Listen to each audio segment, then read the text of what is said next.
Hello everyone, welcome back to Grindhouse Frostfront Trials. We have a new matchup here, but on a familiar killer. We have Vicinal, just like from last round. They're going to be killing first with the Wesker on Shelter Woods, and they're going to be playing against Eclipse from earlier from the demo round. Eclipse did lose their first game, but they are back to see if they can win some more. And here we go with the first tag coming in already on to our first survivor. Is making his way over to the side of the map. We have a tile over here that is very runnable versus the Wesker. Not going to take the window vault, thinking that the dash is going to reach, but bit of a wall bump there from our Wesker. And now Given's going to be going inside this tile, going to be playing around, dropping the pallet, and I think that's going to be the first down coming in here for Vicinal. Very, very early first down. Yeah, great job by Vamp to secure that, this time opting in to play the Wesker for Vicinal. Saw G-Bot last time, but this time we're going to be seeing Vamp. I think G-Bot had to go. Vamp, though, doing likewise a great job on the Wesker, and look at that, Painters are on that gen, so that gen kind of in line of sight of that unhook. Although we might be seeing a quick unhook with these scratch marks. Yeah, it looks like the survivors for Eclipse want to get this unhook right out of the way immediately, but a mending hit from onto Given is going to lead to this might being a quick chase and a quick tunnel out. Not too many resources over on this side of the map, so just going to use this God Killer. Vamp wants to outplay it, though. Going to do a double dash and hits it! Really explosive Wesker start. We already have 2 stages on our tunnel out. Autumn, what's going on? Don't know. I think this is just coming down to the survivors probably pulling a little bit too quickly. Vamp just punishing that, you know. Gonna be leaving the hook now. And there's no for the people. So these survivors, these fast pulls are really going to hurt these survivors because they can't afford to just pull everything instantly.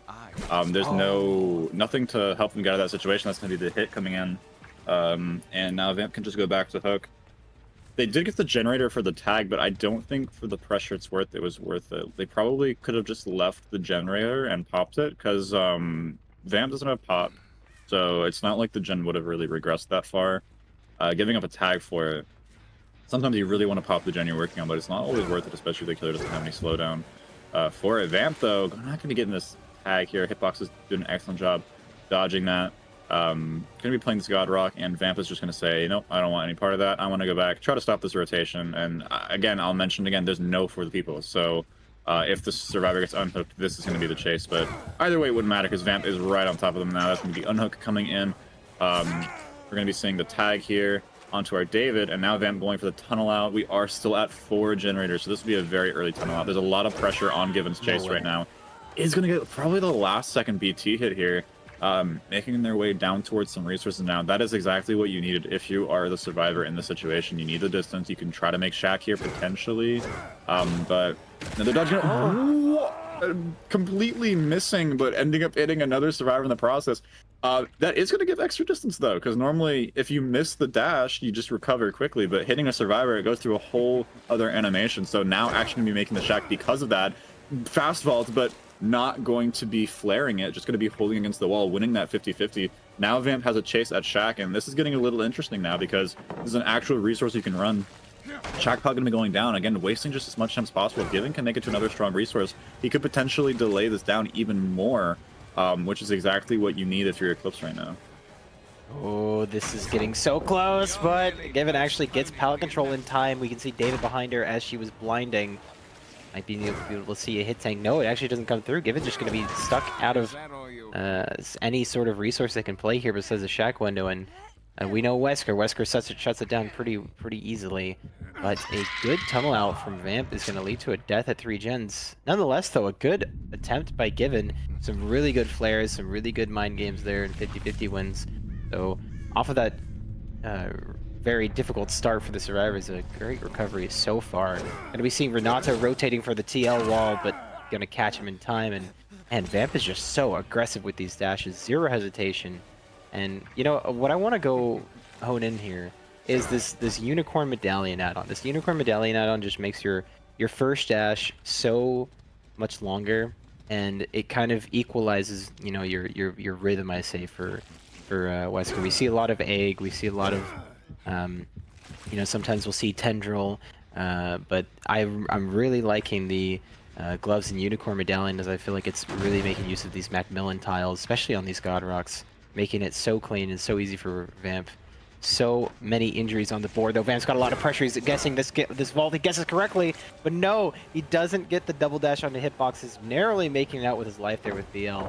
Just gonna play this God Rock and actually wins it on the short side. That's so crucial to the Survivor team. Now every chase counts so much in this 3v1, especially when we got all these injuries. They are setting the win con right now, so going to this with a hard 4K would be so difficult for their killer. Vamp's got to guess it on the God Rock and just swings for it. Hitboxes again, winning another 50, and there's a gen pop thanks to his great chase. Double dash comes through, just gonna be patient, and Vamp actually gets the down. Agitation, though, will surely guarantee he makes it pain res in time. But again, these survivors opting to stay injured. I'm wondering if we're gonna see a lot more pressure on these gens thanks to that. See David injured, rotating away. This 3v1, though, with all these injuries, this could be over in a split second. We're on a knife's edge right here. Yeah, this is looking really close. Survivor's doing a great job recovering from the fast first couple of stages that came in. Unhook is going to be coming through now. Vamp right behind them, though, with 2 injured survivors in his sight. This could potentially snowball. He does get around the survivor, gets the down, probably just going to slug and go for another one. And if he wanted to, he could even slug that one and go for the next one. So Survivor's in a bit of a tough spot. Vamp knows where everyone is. He saw the scratch marks now. He knows that he could just down this and go for the next survivor now. Bit of a patient little play here. Hitbox is not dropping this too soon, just greeting as much as possible. You need all the time you can get to allow for the recovery time, for rotation time, or gen time, or whatever it is the survivors are going for. Hitbox is just going to be running upstairs with that balanced landing. Vamp going to be kicking this gen, and potentially going back up. Looks like he's going to be going up the ramp here. Yeah, he knows he's there. He gets the spray off, so he doesn't have to worry about anything along those lines, but Vamp falling a little bit behind now, sees the scratch marks. They do manage to get the pickup now, and the survivors are now back to where they were earlier, which is a much more favorable position than potentially a double slug. So they did recover that very nicely. Hitbox's greeds worked out in their favor, and now Vamp back to the chase with just a single survivor this time, which is much more favorable for Eclipse. And it is worth mentioning that according to our math, the team that loses this will not progress. Both of these teams have lost their first rounds. So this is essentially like eliminating a team. They won't be able to qualify if they lose. So this game is really, really important for both of these teams. So they're going to be playing their hearts out, trying to win this because they absolutely need it. And that's going to be the hit around the T-wall. Tech going down. Vamp getting another hook, potentially another pain res, as you mentioned, the agitation that will allow him to make most hooks on within a very large radius, and that is going to be the pain res coming in, slowing down whatever pressure they have left as Vamp makes his way back towards the center of the map. Within a 5-mile radius, I'd say. That agitation really does add a lot of maneuverability for the killer. Man, I just love watching good Wesker. It just looks so simple, so preordained, so planned. Just watching these double dashes, pre-drop coming through from Renato, but he's gonna be stuck on the short side. He goes to the long side though. That's gonna open up for a dash, and there it is, man. Wesker on Macmillan. He just, if you go to that long side, you're forced to play that short side, or else you're at risk of this double dash. But the gen pop comes through in spite of the greed for staying injured, and I mean, from that start, I was thinking we were going to see a above average, like a 4K2 or 4K1, but no, the survivors on Eclipse actually come back. And, you know, it all comes down to this hitbox. Hitbox is really just being the MVP for this team, doing some great greeds, does get caught on this tile, but he's already done his job. He got that gen pop, got them the 4KO after Vamp had that explosive start. And, I mean, especially when we're coming here in this narrow of a margin where you are on elimination, you are on the caution line of stepping over, you need these kind of players, you need these kind of plays to set your team apart and stay in this tournament. And for me, Hitbox has really hit the nail here. He brought his team back from certain destruction, so I'm excited to see how Vicinal plays. I like both these teams, very exciting to watch. So we'll be back with Vicinal's survivor side and see if they can return with a better result. Thanks for watching. Stick around. Hello, everyone. Welcome back to Grindhouse Frostfront Trials. We're here on the second round between Vicinal and Eclipse. We have Eclipse on the killer now. Vamp for Vicinal managed to get a 4K0 last round. So now Hitbox is going to want to try to match that or beat that. If Eclipse can manage to beat that win condition, then Vicinal will not be able to qualify for the tourney anymore, as that loss will be their second loss. Hitbox is trying to mind game this, but the patience over here from Gree, eventually giving into it, and that's going to be the first tag coming in here at the main building. Gree taking that hit and just holding W, trying to take as much distance as possible away from the killer. Doing a good job using these trees, but that egg add-on really coming in handy here. For that little bit of extra time, able to hold it and get the dash. I don't think Gree was expecting egg, but now I guarantee you he is telling his team all about which add-on is in play. Yep, we love it. The egg gambit. It always comes into play here. I mean, you got some Wesker players who love the unicorn medallion, and gloves is pretty much a staple. You know, that cooldown. Really nice hitbox trying to do a biblioteca on this double locker here at this double window. But yeah, egg. You know, it's got that potential to just get those hits, especially when the survivor thinks they have a little bit of leeway to break and jiggy away. Hitbox going to be interrupting this gen progress, but you know, as you said earlier, Autumn, we are on match point for these teams. If they don't win this, it's going to be out for them. So they've got to get a tie here. They cannot afford to lose. They've got to get a tie or win. Van going to be taking an injury immediately, though, and with a win con of 4K1 for Hitboxes, this is certainly a start I could see being feasible for him. If he gets the slug and is able to make it back in hook in time, but no, they're doing a really good job to make it away from that filler and get to this one with some good movement. That would have been crucial if he got slugged there, because that would have had time for Hitboxes to make it back. They're not going to win the vault game on that palette, and this is probably another pain was coming in there, so another fresh trick. But I'm wondering, are we going to be seeing a non-tunnel out strategy from Hitboxes? I mean, Vamp pretty much got to the 3v1 right away. There were 3 gens remaining, and last time we've seen this is not our first Wesker we've seen today. The other Wesker we saw that played like this kind of struggled. The gens got done, and you know, the downs were consistent, but I really feel like if you're not getting into this 3v1, you can really struggle to keep up with the pressure. So we'll have to see if Hitbox is able to find tunnel out, or if this aggressive strategy does end up working out. Yeah, as long as the survivors don't fall under the weight of the early pressure that comes in from getting really fast hooks and really fast pan resist, as long as they keep their cool and just keep working gens and getting the unhooks at the right time, maintaining a 4v1 throughout the whole game, that's a lot of gen pressure, because chasing one survivor, you got 3 survivors working on gens. You got a survivor on hooking, chasing a survivor, you got 2 survivors on gens. The second you're in 3v1, every hook means like disaster for the survivors, because if you have someone setting up for a pull and they get found, you're going to lose. If you have a person setting up for pull, only one person can work a generator. So 3v1 is so crucial. It completely slows down the progress of the game. So playing for fresh hooks, while it does work really early on. It's going to be the throw on the edge map too. I don't think Slash is going to make it to anything, and that's going to be another down coming in. Yeah, another pretty fast down coming in here for Hitboxes. Excellent play there, leaving the hook, getting another down. Again, these downs are coming in pretty consistently. And while early on, it does show great value. I mean, gens are not going by that quickly. There's been a lot of pain resists. Things are going to slow down. Eventually, it does catch up with the killer, because it is too much pressure to keep up with because of the 4 survivors being in the game for so long. That's going to be the 3rd pain res coming in. Still at 4 generators, but Hitboxes really needs to look towards getting a tunnel out here if he wants to 4K1 to get that win condition. Yeah, I mean, I like your idea here. You know, you got the pressure from these constant pain resists coming through, the fresh hooks where people are just being stuck in rotation, especially if you're hooking on active gens, but it will eventually meet up when you exhaust those pain res tokens. And here it is, our 4th fresh chase of the game. There is a great hit from Hitboxes onto him. We remember we are on a little bit of a ping here, so these hits are not going to be the easiest to avoid. But just going to pre-drop that Shack pallet, and Hitboxes wisely chooses to kick that. But past this, I don't know if there's too much back here. Bronzy doesn't have the greatest resources in the world.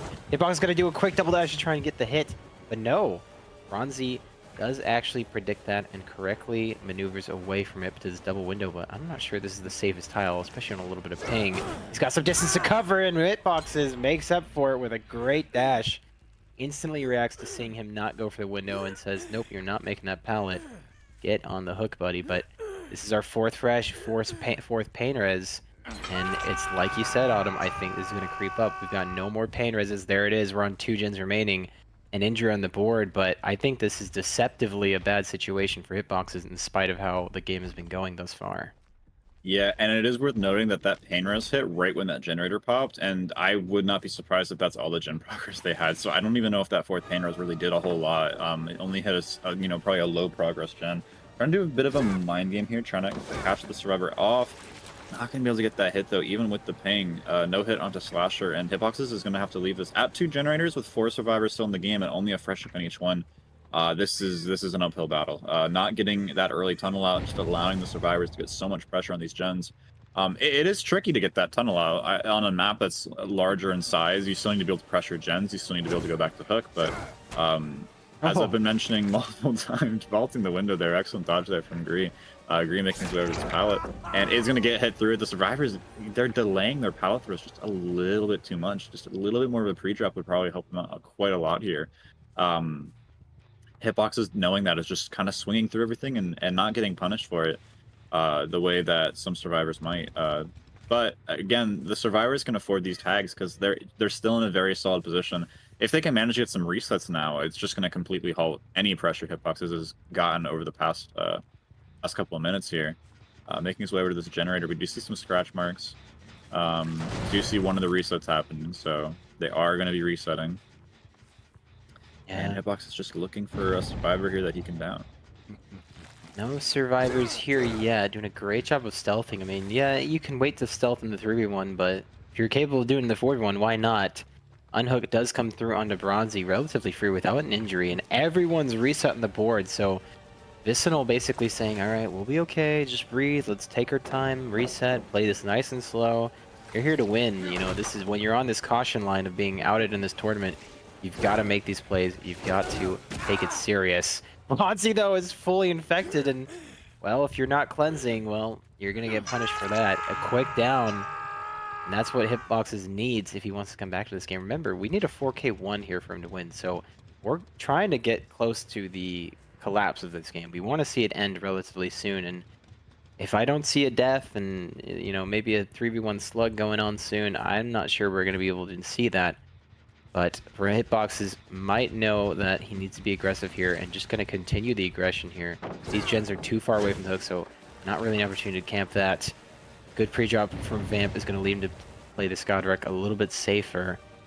Brutal is in play though, so if Hitboxes chooses to kick this, he could do a little bit of zoning. Just going to opt to try and mind game this Skodrek though with some cross ping hits, and no, Vamp says, come on, get it, buddy. You're not going to hit me on this. And again, winning another 50. This is on ping too, so Vance doing a great job. Double dash comes through, and we're gonna see the hit, and there it is, that egg, that double dash. Gotta love Wesker. Yeah, that's a tag that Hitbox is needed in this moment, especially with how long this chase has been. Although he's going to get the vault over the pallet, which is going to force another 50-50 here. Who's going to win it, though? And it looks like Hitboxes is going to end up winning it. Even if Vamp vaults that, Hitboxes can probably double back. So I don't even think that was a winnable situation from the survivors, or from Vamp here. But anyway, Hitbox is going to be getting another hook, and unfortunately not going to be able to hook that on the active generator. That could have been a recovery point for him, but he's not going to get that. And once again, no kill coming into play. Does have a couple people on death hook now, but unless he can down someone really quickly, it's not going to mean a whole lot. He either has to down Bronzy or tunnel out Vamp after the unhook. Neither are super ideal because these gens are pretty far from the hook. So if Hitboxes goes all the way over here, maybe he finds Bronzy, maybe he downs him in time, but this gen already has high progress, so it is going to be really tricky. He's going to get a free tag onto Slasher, though. Slasher trying to avoid that by hiding around the tree, but does get caught out. Does find another God Rock here. There are quite a few on this generation, and Hitbox is not going to be able to get this down. Slasher now holding W around the long side of this rock. Ooh. Hitbox is trying to mind game it. Slasher rotating a little bit late, but I think he actually might be finding the situation, but that's going to be the down happening onto Slasher. But once again, even with that chase being relatively quick for Hitboxes, there's still no death. We're waiting for a death, and we know that a couple gens have progress. This one especially has high progress. And I wouldn't be surprised if we saw this other generator over here with high progress too, far away from the hook. Yeah, the pressure is mounting though, but another tag, I mean, it's just, we're on the knife's edge here. I'm so worried about seeing this gen pop. If you're a fan of Hitboxes and Eclipse, you want to see him to be able to wrap these chases up. There it is, the final gen pop, and this is the punishment you get for leaving all 4 survivors remaining. You just cannot keep up with the pressure when all those pain res tokens are exhausted. Know it in play, but it's all for naught. Our death hooks are Bronzy and Slasher and Vamp, so we just still need to eliminate them, but it's just not capable. That door is getting opened, and our chase here. So if they just choose to force a locker here, I don't think there's any way Hitboxes can come back here. A valiant effort from him, though. However, as I say that, we're kind of skirting on... Yeah, well, there's the pickup on Greaser. I was going to say we might be able to get some sort of slug going here, but again, there's just no way when you've got 4 survivors on the map. Someone's going to end up dying corner, and they're going to be able to get those pickups, right? You know, at this level of play, you just kind of expected. You cannot expect them to falter over a simple no-ad gambit.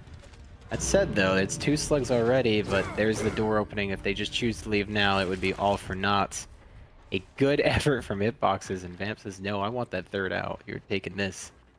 And we'll have to see if they're able to hit this dash, though. Hitbox is on a little bit of a ping here, though, so it might be hard for Slash to avoid this. Just going to use the egg to try and catch him, but a miraculous pathing from Slash is going to be able to avoid that, and forces Locker. Hitbox to try to stop it in time. And there's the little finger wave, says, nope, you're coming with me. And a valiant effort from him, but this will definitely be Vicinal taking the set. Yeah, like I said, the set is over. They got all the gens. They just need to get the 1 out, and we have a survivor who just took the 1 out. So yeah, that's officially Vicinal confirmed here. But Hitboxes does put up a good effort, considering the fact that he wasn't able. That was so odd. What? What is happening? I can't even explain that. What? What? Someone just happened. I have no idea what I just saw. Okay. He's a magician, Houdini. Yeah, I guess that's the only explanation here. Yeah, I mean, considering how long 4 survivors stayed in the game, still managing to get 9 stages, like, it's still pretty good, especially on a map of this size. I think Hitboxes played this pretty well. I'm curious to see how this would have gone if he could get the tunnel out, you know? If he was able to get that tunnel out, I wonder if he could have potentially met that win condition, because he played very well in Chase. His mechanics were on point. Good pain res rotations, things like that. I'm very curious how that would have played out. But regardless of the what ifs, that is going to be Vicinal taking the set over Eclipse. We will be back with more games shortly. There are still many more to come. We still have a few more in this group, and then we have a whole other group playing afterwards. So there's definitely still plenty more to enjoy here. Hope to see you guys sticking around. See you soon.